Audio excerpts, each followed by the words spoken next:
حضرت ابن عباس رضی اللہ عنہ فرماتے ہیں کہ ایک دن آپ صلی اللہ علیہ وسلم کے پیچھے میں بیٹھا ہوا تھا تو آپ صلی اللہ علیہ وسلم نے فرمایا، اے لڑکے،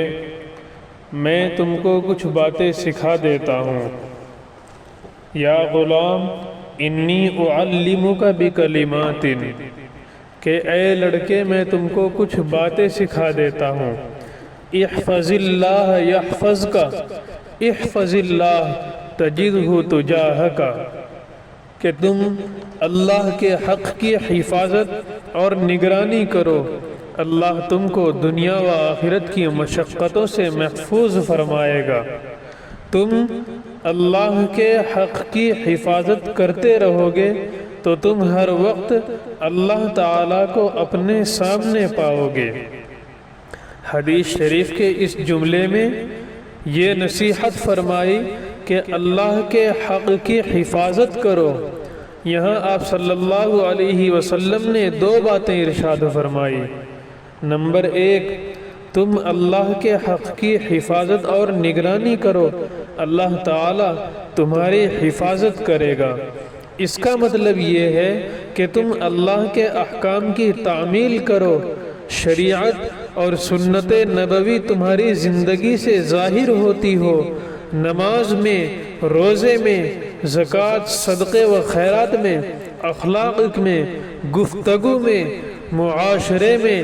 اللہ کے احکام اور نبی صلی اللہ علیہ وسلم کی سنت کے تم پابند ہو جاؤ تو اللہ تعالیٰ بھی دنیا و آخرت کی ہر مشقت اور ہر پریشانی سے تمہاری حفاظت اور تمہاری دستگیری کرتا رہے گا۔ نمبر دو، تم اللہ کے حق کی حفاظت کرو گے، شریعت کے پابند ہو جاؤ گے تو تم ہر وقت اللہ تعالیٰ کو اپنے سامنے ہی پاؤ گے۔ جب اللہ ہر وقت تمہارے ساتھ ہے تو پھر تم کو کسی اور کا محتاج ہونے کی ضرورت نہیں، اور جب اللہ کی طاقت تمہارے ساتھ ہے تو تمہارا کون کیا بگاڑ سکتا ہے؟ نہ مخلوق سے امید ہے اور نہ ہی مخلوق سے ڈر۔ دوسری نصیحت آپ صلی اللہ علیہ وسلم نے حضرت ابن عباس رضی اللہ عنہ کو یہ فرمائی، اذا سألت فاسأل اللہ، کہ جب تم مانگو تو صرف اللہ ہی سے مانگا کرو۔ جب تمہیں مانگنے کی کچھ ضرورت پیش آ جائے تو صرف اللہ سے مانگو۔ اللہ تعالیٰ کی دولت کا سمندر اتنا وسیع ہے کہ انسانی عقل حیران اور ششدر رہے۔ اگر اللہ تعالیٰ سب کو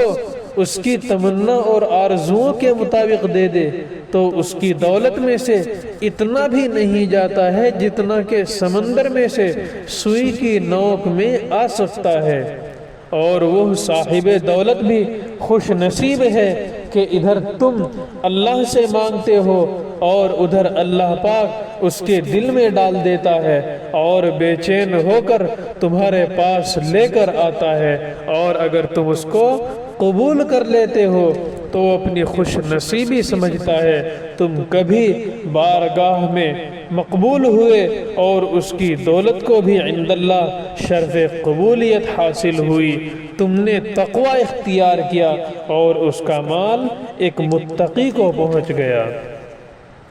تیسری نصیحت آپ صلی اللہ علیہ وسلم نے یہ فرمائی، وَإِذَا اسْتَعَنْتَ فَاسْتَعِنْ بِاللَّهِ، کہ تم مومن کے علاوہ کسی دوسرے کو اپنا دوست ہرگز مت بناؤ، اور تمہارے یہاں کا کھانا متقی لوگوں کے علاوہ کوئی دوسرا نہ کھائے، لہذا تمہارا دوست بھی کامل مومن ہونا چاہیے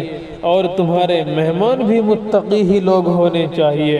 حدیث شریف میں حضرت ابو سعید خدری رضی اللہ عنہ سے مروی ہے کہ انہوں نے آپ صلی اللہ علیہ وسلم سے فرماتے ہوئے سنا ہے کہ تم مومن کے علاوہ کسی دوسرے کو اپنا دوست مت بناؤ، اور تمہارے یہاں کا کھانا متقی لوگوں کے علاوہ دوسرے لوگ کھانے نہ پائیں۔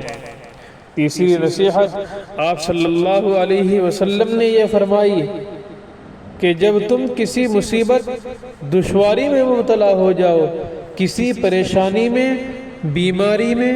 دشمنوں کے نرغے میں آ جاؤ اور ہر طرف سے تمہیں ستایا جا رہا ہے، تو ایسے حالات میں تمہارا دستگیر صرف خدا کی ذات ہے، اس لیے صرف اسی سے فریاد رسی کرو اور اسی سے مدد مانگو، وہی تمہاری مشکلات حل کر سکتا ہے اور کسی کے بس کی بات نہیں ہے۔ چوتھی نصیحت وَاعْلَمْ أَنَّ الْأُمَّةَ لَوِ اجْتَمَعَتْ عَلَىٰ أَن يَنْفَعُوكَ بِشَيْءٍ لَمْ يَنْفَعُوكَ إِلَّا بِشَيْءٍ قَدْ كَتَبَ اللَّهُ لَكَ،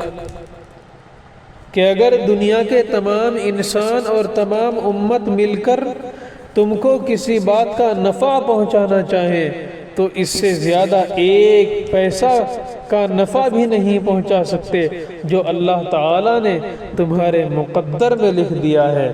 لہٰذا مخلوق سے زیادہ امیدیں مت باندھا کرو، یہ فضول خیالات ہیں، تمہیں اپنی محنت خود کرنی ہے، جو تمہارے مقدر میں ہے وہ تم کو اس بہانے سے ملتا رہے گا اور ہر وقت خدا کی یاد تمہارے اندر غالب رہے۔